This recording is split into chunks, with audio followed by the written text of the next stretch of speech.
बिस्मिल्लाहिर्रहमानिर्रहीम। अस्सलाम वालेकुम व्यूअर्स, मैं वेलकम करती हूँ आपका अपने यूट्यूब चैनल ड्रेसिंग मेनिया पर। इस तिल्ले वाली लेस का इस्तेमाल करके हमने दुपट्टे के चारों तरफ अच्छे से कॉर्नर भी बनाना है। दुपट्टे के अंदर से ही फैब्रिक फोल्ड करना है और इस लेस के किनारे को हमने गुम सिलाई में छुपाना भी है। इससे पहले कि मैं सारी डिटेल्स आपसे शेयर करूँ, लेस को बाय करने की कुछ टिप्स आप लोगों को बता देती हूँ। जब भी आपने तिल्ले वाली कोई भी लेस बाज़ार से बाय करनी है तो उससे थोड़ा सा पोर्शन हाथ में पकड़ के देख लीजिएगा कि ये सॉफ्ट है, इसकी थिकनेस थोड़ी सी होनी चाहिए। यहाँ से कॉर्नर से पकड़ के देख लीजिएगा कागज़ की तरह ये फट तो नहीं जाता है, या फिर लेस के दो हिस्से जो आपस में जुड़े हुए हैं कहीं फ़िश वायर से तो नहीं जुड़े हुए। अगर ये मसाइल हैं तो ये लेस मत बाय कीजिएगा। शॉपकीपर से कहें थोड़ी अच्छी क्वालिटी की हमें लेस दे दें। क्यों? इसलिए कि यहाँ पे अगर सिलाई फ़िश वायर से होगी और हमने इस लेस को घर पे ला के आयरन करना है इससे पहले कि हम इसे स्टिच करें। अगर आयरन किए बगैर आपने स्टिच कर दिया तो बाद में जब आप इसे आयरन करेंगी तो ये लेस श्रिंक हो जाएगी और कपड़े का वो वाला हिस्सा वहाँ पे सिकुड़ना शुरू हो जाएगा और इंतहाई बदनुमा लगना शुरू हो जाएगा। यहाँ पे एक पोर्शन मैंने इस्त्री करके रखा है और वो पोर्शन आपको खोल के दिखाया है जो कि आयरन नहीं किया था। इसमें बाजुकात बबल्स बने हुए होते हैं। तिल्ला जो कि थोड़ा मोटा होता है, जब तक इस्त्री से उसकी क्रीज ना बैठे जब तक कि वो प्रॉपर सही से स्टिच नहीं होता। तो जो भी तिल्ले की लेस भले चौड़ी हो भले पतली हो, आपने उसे पहले आयरन करना है। चलिए जनाब, अब दुपट्टे के चारों तरफ हमें लेस लगाने की तैयारी करते हैं। जो बहनें बिल्कुल बिगिनर हैं उनके लिए तो बहुत ही बेहतरीन वीडियो है। कॉर्नर बनाने का तरीका भी आप लोगों से शेयर कर दूँगी।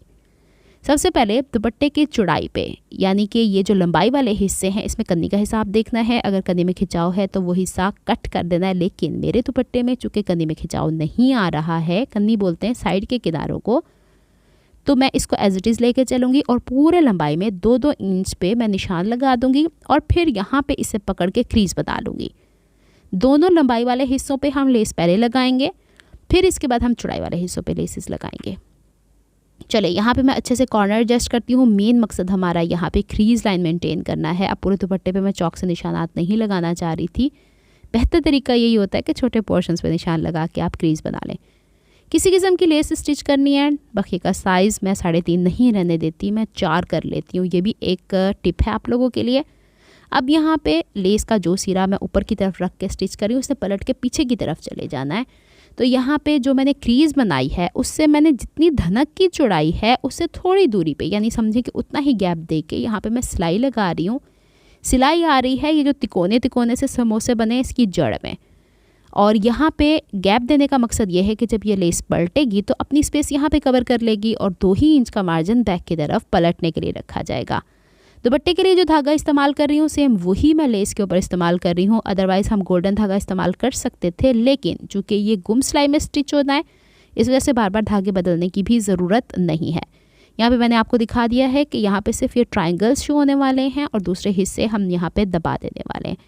पूरे हिस्सों पे हम लोगों ने इस तरीके से लेस लगा ली। लेस को आगे से कट कर लेना है और फिर यहाँ से पलट के देखना है जहाँ पे लेस का किनारा है उसके बराबर के बैक की तरफ जो सिलाई आई हुई है उसके ऊपर अब हम दोबारा सिलाई लगाने की कोशिश करेंगे, लेकिन एग्जैक्ट उस पे नहीं आएगी। जिस तरफ से हम लोगों ने लेस का किनारा शो करना है माइनर सा वहाँ पे, या फिर यूँ कहें कि इसके बराबर रख के सिलाई लगा देनी है, इसके ऊपर सिलाई नहीं लगानी है। इससे ये फ़ायदा हो जाता है कि जो धागा हम लोगों ने इस्तेमाल किया है कहीं गलती से वो सामने से विजिबल नहीं होता। अब मैंने इसे आयरन नहीं किया, आप ही के सामने इसे हल्का हल्का फोल्ड करूँ। यहाँ पे अक्सर जो बहनें गलती कर देती हैं, अगर कन्नी प्रॉपर ना कट की हो उसमें खिंचाव आ रहा है तो आपके इस हिस्से में खिंचाव आएगा। अगर दुपट्टे की लंबाई सीधी नहीं है उसमें उरेपन आ रहा है, ये फोल्ड करके सिलाई लगा रही हैं तो उसमें उरेपन आएगा। अगर खींच के सिलाई लगाने की कोशिश कर रही हैं तो भी इसमें यहाँ खिंचाव आएगा। अगर आपने लेस आयरन नहीं किया और यहाँ पे आपने इसे आयरन कर दिया तो भी खिंचाव आएगा, या आपने इसे कपड़े को रख के ही उरेप तरीके से खिंचाने की कोशिश कर दिया तो उसमें खिंचाव आएगा ही आएगा। तो बहरहाल ये सारी टिप्स मैंने आप लोगों से शेयर कर दी हैं। अब देखिएगा कि मैं बग़ैर आयरन के भी इसको आपको दिखाऊंगी कि इसमें किसी किस्म का कोई झोल नहीं आया है। बस सिलाई करते हुए मैंने ये ध्यान रखा है कि जो कपड़ा जिस हिसाब से मुड़ना चाहिए उस हिसाब से हम इसे मोड़ेंगे और यहाँ पे इसके किनारे को अच्छे से फोल्ड करते जाएंगे और इसको सिलाई लगाते चले जाएंगे। चलिए जनाब, इसे यहाँ पे कंप्लीट कर लिया। ये देखिए कि मैंने इस्त्री किए बगैर ही आप लोगों को दिखाया है। अब हम इसे आयरन करते हैं, बैक की तरफ पलटते हैं।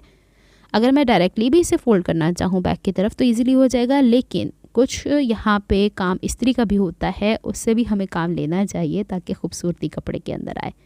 तो चले जनाब, यहाँ पे हमने इसे आयरन कर लिया है। आयरन करने के बाद यहाँ पे इसे ऐसे हम ओपन करेंगे कि लेस का किनारा मेरी तरफ है और जो कपड़ा ऊपर की तरफ यानी जो 2 इंच बैक की तरफ पलट के जाना है वो मुझसे दूरी पे जा रहा है।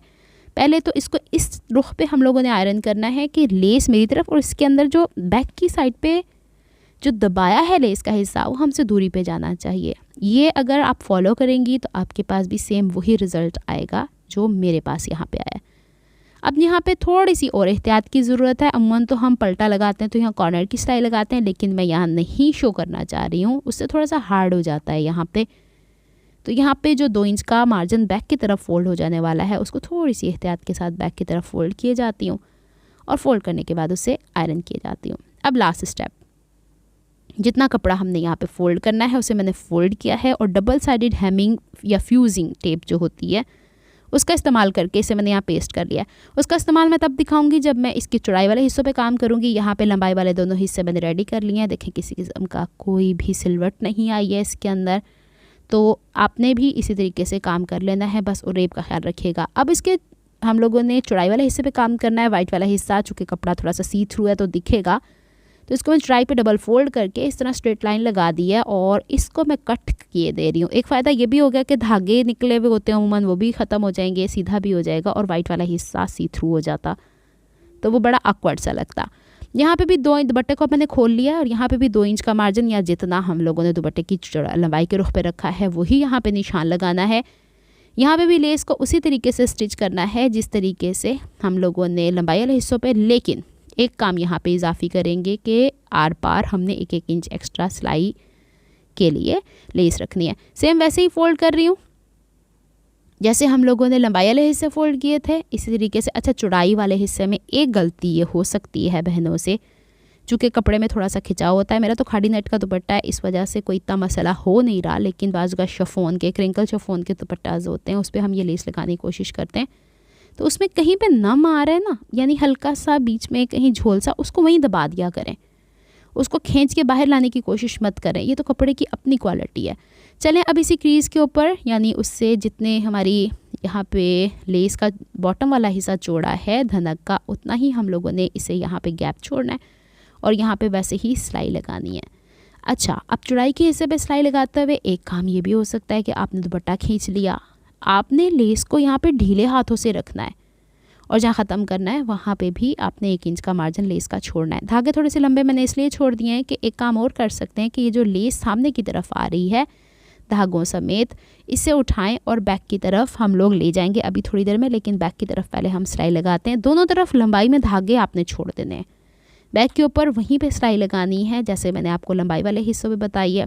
यहाँ पे भी एक गलती हो सकती है, आगे से भी पकड़ के कपड़ा खींच रहे होते हैं, पीछे से भी पकड़ के धड़ाधड़ खींच रहे होते हैं, ऐसा नहीं चलता है। आपने यहाँ पे जितने कपड़े की ईज़ है चौड़ाई के रुख पे तो बहुत ही एहतियात के साथ काम किया जाता है। अगर आपको लगता है कि आप खींच के काम करने लग पड़े हैं, इस्त्री कर लें, क्रीज़ बना लें।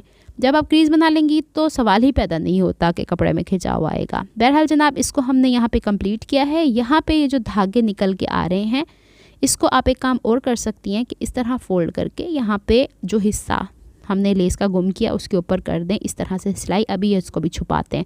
अब एक्स्ट्रा धागे बेशक कट कर दें या फिर ये एक्स्ट्रा धागे अंदर की तरफ करके यूहू की मदद से, बाज़ मैंने कहती हैं यूहू नहीं होता तो इसका नाम यूहू भी होता है, UHU भी होता है, आपको जो बेहतर समझ में आता है आप वो बोल लीजिए। तो चलें अब हम इसको, मैंने दिखा दिया, इसमें किसी किस्म का कोई झोल नहीं आया है, फिर भी इस्त्री का एक पार्ट होता है उसको मैं इस्त्री कर रही हूँ। अब जब हम इसको पलटेंगे तो इसके कॉर्नर्स बनाएंगे वैसे ही जैसे ट्रायंगल शेप में बनते हैं, वैसे ही जैसे एक प्रोफेशनल वे में बनते हैं। तो आपने इसको वैसे ही जिस तरीके से लंबाई वाले हिस्से को आपने पलटा था सेम वैसे ही पलटना है। लेस की डायरेक्शन अपनी तरफ रखनी है, नीचे की तरफ जहाँ पे हमने लेस छुपाई है एक पाइप सा बना है वो हमसे दूरी पे होना चाहिए जहाँ पे ये 2 इंच का मार्जिन का फैब्रिक जा रहा है। वैसे ही आपने इसे पलट लेना है जैसे आपने अपने लंबाई वाले हिस्सों में दुपट्टों को पलटा था, और इसको अच्छे से देख लेना है कहीं से खिंचाव तो नहीं, अगर है तो यहीं पे उधेड़ के सही करना है। ये टिप्स होती हैं, इसी वजह से अगर वो रेपन होता है दुपट्टा आप तय करती हैं तो चारों कॉर्नर्स एग्जैक्टली आपस में नहीं मिलते। चलें जी, अब हम इसका कॉर्नर बनाते हैं। ये देखिए, आप चाहें तो अगर इजी करना चाहती हैं तो ऐसे फोल्ड करके तुरपाई कर दें। मैं ऐसा नहीं करना चाहती, मैं पहले इसका 1/2 इंच का मार्जिन सारा फोल्ड कर देना चाहती हूँ, फिर इसके बाद इसका ट्रायंगल बनाना चाहती हूँ जो मैं आपको करके दिखाऊंगी। अच्छा, अब इस्त्री करते हुए बाजुकात कुछ कपड़े नहीं प्रॉपरली हमारे से आयरन हो रहे होते। देखें, पहले मैंने यहाँ निशान लगाया है। यहाँ पे अगर आपको लगे कॉर्नर बनाते हुए डिफ़िकल्टी हो रही है तो यूहू का इस्तेमाल कर लें, UHU का इस्तेमाल कर लें। कॉर्नर्स जब आप सेटिस्फाइड हैं यहाँ पे तुरपाई कर लें। ले जनाब, बन गया कॉर्नर, ईजी हो गया है। चारों तरफ से आपको लेसेस नज़र आ रही हैं। तो बस यही, अब दुपट्टे के चारों तरफ आपकी मर्ज़ी है। आप सिलाई के साथ इसे पक्का करना चाहती हैं, आप इसे तुरपाई के साथ पक्का करना चाहती हैं, ये आपकी चॉइस होती है। तो जनाब, अगर आपको मेरी एफर्ट्स पसंद आती हैं तो please like my videos, subscribe to my channel, hit on the notification bell for more updates. यहाँ पे जब तक कॉर्नर प्रॉपर नहीं बनेगा मैं आगे नहीं बढ़ूँगी। अब एक कॉर्नर बना लिया, दूसरा कॉर्नर बनाने की गलती नहीं करूँगी। अब दूसरे कॉर्नर तक जाने के लिए डबल साइडेड हैमिंग टेप जो आने आपको पहले बताया था कि मैं दुपट्टों में इस्तेमाल करती हूँ, उसकी मदद से इसे मैं अच्छे से सिक्योर करूँगी। और सिक्योर करने के बाद दूसरे कॉर्नर पे जितना गैप मेरे पास कपड़े का बचेगा फिर उसका कॉर्नर बनाऊँगी। आ गई बात समझ में? अदरवाइज़ अगर आपने पहले कॉर्नर्स बना दिए बाद में तुरपाई करने की कोशिश की तो इम्कान है कि सेंटर के अंदर झोल आ जाएगा। ये उन बहनों के लिए ज़्यादातर टिप्स हैं जो बिल्कुल बिगिनर्स हैं और वो चाहती हैं कि हम प्रोफेशनल वे में हम अपने ड्रेसेस बनाएं, हमारे ड्रेसेस में भी वही खूबसूरती आए जो एक अच्छा टेलर करता है या करती हैं। चलिए जनाब, यहाँ पे डबल साइडेड हैमिंग टेप साथ साथ मैं डबल इसके अंदर एडजस्ट किए जाती हूँ, आयरन किए जाती हूँ। एक और मैं आप लोगों को सजेशन दे देती हूँ कि इस तरह के दुपट्टे जो कि थोड़े सिंथेटिक होते हैं, अगर आप इसे तुरपाई नहीं करती, डबल साइडेड हैमिंग टेप रहने देती हैं तो ये बहुत लंबे अरसे तक ऐसे चलते हैं क्योंकि दुपट्टा ज़्यादातर वॉश नहीं होता। लेकिन अगर आपका दुपट्टा ड्रेस के साथ वॉश होता है बार बार तो आपको यहाँ तुरपाई भी करनी है, सिलाई भी करनी है। परमानेंट सोल्यूशन नहीं है डबल साइडेड हैमिंग टेप। चलें जी, अब यहाँ पे दोनों कॉर्नर्स यहाँ पे मिल रहे हैं। एक ये पॉइंट है, वहाँ पे मैंने निशान लगा दिया, वहाँ पे मैंने अंदर की तरफ इसे फोल्ड कर दिया, इस पे यूहू लगा दी, इसे फिक्स कर दिया। अब मैं इसे बाद में तुरपाई कर लूँगी। कैसा लगा आपको ये तरीका बताइएगा ज़रूर, और कैसी लगी इन्फॉर्मेशन ये भी बता दीजिएगा।